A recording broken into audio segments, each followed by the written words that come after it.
ಎಲ್ಲರಿಗೂ ನಮಸ್ಕಾರ. ನಾನು ರಾಜೇಶ್ವರಿ. ರಾಜಿ ಅಡುಗೆ ಚಾನೆಲ್ಗೆ ನಿಮ್ಮೆಲ್ಲರಿಗೂ ಸ್ವಾಗತ. ಇವತ್ತಿನ ವಿಡಿಯೋಲಿ ತುಂಬಾ ಸುಲಭವಾಗಿ ರುಚಿಯಾದ ಬಾಳೆಕಾಯಿ ಫ್ರೈ ಹೇಗೆ ಮಾಡೋದು ಅಂತ ನೋಡೋಣ. ಬರೀ 10 ನಿಮಿಷದಲ್ಲಿ ಈ ಬಾಳೆಕಾಯಿ ಫ್ರೈಯನ್ನು ಮಾಡ್ಕೋಬಹುದು.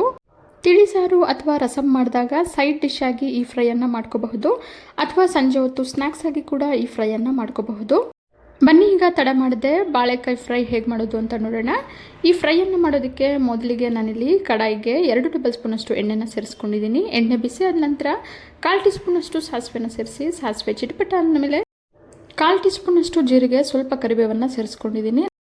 2 ಒಣಮೆಣಸಿನ್ಕಾಯಿನ ಸೇರಿಸಿ, ಚಿಕ್ಕದು 1 ಈರುಳ್ಳಿನ ಸಣ್ಣಕ್ಕೆ ಹೆಚ್ಚಿ ಸೇರಿಸ್ಕೊಂಡಿದ್ದೀನಿ.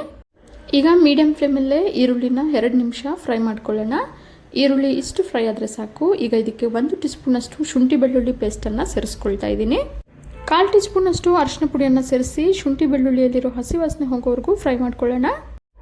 ಶುಂಠಿ ಬೆಳ್ಳುಳ್ಳಿ ಪೇಸ್ಟು ಹಾಗೆ ಅರಿಶಿನ ಪುಡಿ ಎಲ್ಲ ಚೆನ್ನಾಗಿ ಫ್ರೈ ಆಗಿದೆ. ಈಗ ಇದಕ್ಕೆ 1.5 ಟೇಬಲ್ ಸ್ಪೂನಷ್ಟು ಧನಿಯಾ ಪುಡಿಯನ್ನು ಸೇರಿಸಿ 30 ಸೆಕೆಂಡ್ ಫ್ರೈ ಮಾಡ್ಕೊಳ್ಳೋಣ.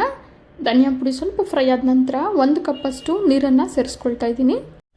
ನೀರನ್ನು ಆದಷ್ಟು ಕಡಿಮೆನೇ ಸೇರಿಸ್ಕೋಬೇಕು, ಇಲ್ಲದಿದ್ದರೆ ಬಾಳೆಕಾಯಿ ತೀರ ಮೆತ್ತಗಾಗ್ಬಿಡುತ್ತೆ. ಈಗ ರುಚಿಗೆ ತಕ್ಕಷ್ಟು ಉಪ್ಪನ್ನು ಸೇರಿಸಿ ಚೆನ್ನಾಗೊಮ್ಮೆ ಮಿಕ್ಸ್ ಮಾಡಿ 1 ಕುದಿ ಬಂದ ನಂತರ 2 ಬಾಳೆಕಾಯನ್ನು ಹೊಟ್ಟೆಲ್ಲ ತೆಳುವಾಗಿ ತೆಗೆದು ಕಟ್ ಮಾಡಿ ಉಪ್ಪು ನೀರಿಗೆ ಸೇರಿಸಿಟ್ಟಿದ್ದೆ. ಈಗ ಬಾಳೆಕಾಯನ್ನು ಸೇರಿಸ್ಕೊಂಡಿದ್ದೀನಿ. ಈಗ ನಿಧಾನವಾಗೊಮ್ಮೆ ಚೆನ್ನಾಗಿ ಮಿಕ್ಸ್ ಮಾಡ್ತಾ ಪ್ಲೇಟನ್ನು ಮುಚ್ಚಿ ಮೀಡಿಯಂ ಫ್ಲೇಮಲ್ಲಿ 5ರಿಂದ 7 ನಿಮಿಷ ಬೇಯಿಸ್ಕೊಳ್ಳೋಣ.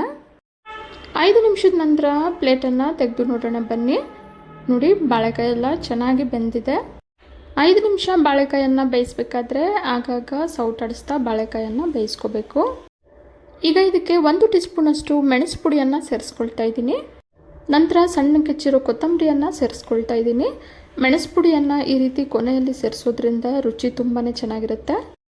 ಮೆಣಸು ಪುಡಿಯನ್ನು ಮೊದಲೇ ಸೇರಿಸೋದ್ರಿಂದ ರುಚಿ ಬೇರೆ ರೀತಿ ಇರುತ್ತೆ, ಹಾಗೆ ಕೊನೆಯಲ್ಲಿ ಸೇರಿಸೋದ್ರಿಂದನೂ ಕೂಡ ರುಚಿ ಬೇರೆ ರೀತಿ ಇರುತ್ತೆ.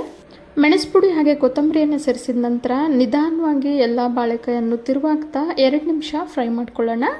ಈಗಾಗಲೇ ಬಾಳೆಕಾಯಿ ಎಲ್ಲ ಮೆತ್ತಗೆ ಬೆಂದಿರೋದ್ರಿಂದ ನಿಧಾನವಾಗಿ ತಿರುವಾಗ್ತಾ ಫ್ರೈ ಮಾಡ್ಕೋಬೇಕು. ರುಚಿಯಾದ ಬಾಳೆಕಾಯಿ ಫ್ರೈ ಈಗ ಸರ್ವ್ ಮಾಡೋದಕ್ಕೆ ರೆಡಿಯಾಗಿದೆ. ಬರೀ 10 ನಿಮಿಷದಲ್ಲಿ ನೀವು ಈ ಬಾಳೆಕಾಯಿ ಫ್ರೈಯನ್ನು ಮಾಡ್ಕೋಬಹುದು. ತುಂಬಾ ರುಚಿಯಾಗಿರುತ್ತೆ. ನೀವು ಕೂಡ ಒಂದ್ಸಲ ಇದೇ ರೀತಿ ಟ್ರೈ ಮಾಡಿ ನೋಡಿ. ಮನೇಲಿರೋರೆಲ್ಲ ತುಂಬಾ ಇಷ್ಟಪಟ್ಟು ತಿಂತಾರೆ. ಇವತ್ತಿನ ಈ ರುಚಿಯಾದ ಬಾಳೆಕಾಯಿ ಫ್ರೈ ನಿಮಗೆಲ್ಲ ಇಷ್ಟ ಆಗಿದೆ ಅಂದ್ಕೊಂಡಿದ್ದೀನಿ. ಇಷ್ಟ ಆಗಿದ್ರೆ ಈಗಲೇ ಒಂದು ಲೈಕ್ ಮಾಡಿ, ಹಾಗೆ ನಿಮ್ಮ ಫ್ಯಾಮಿಲಿ ಆ್ಯಂಡ್ ಫ್ರೆಂಡ್ಸ್ ಜೊತೆ ಶೇರ್ ಮಾಡಿ. ಮತ್ತಷ್ಟು ಸುಲಭ ಹಾಗೂ ರುಚಿಯಾದ ರೆಸಿಪಿಗಳಿಗೋಸ್ಕರ ರಾಜಿ ಅಡುಗೆನ ಸಬ್ಸ್ಕ್ರೈಬ್ ಆಗೋದನ್ನು ಮರಿಬೇಡಿ. ಮತ್ತೊಂದು ರುಚಿಯಾದ ರೆಸಿಪಿಯೊಂದಿಗೆ ಮುಂದಿನ ವಿಡಿಯೋದಲ್ಲಿ ಸಿಗೋಣ.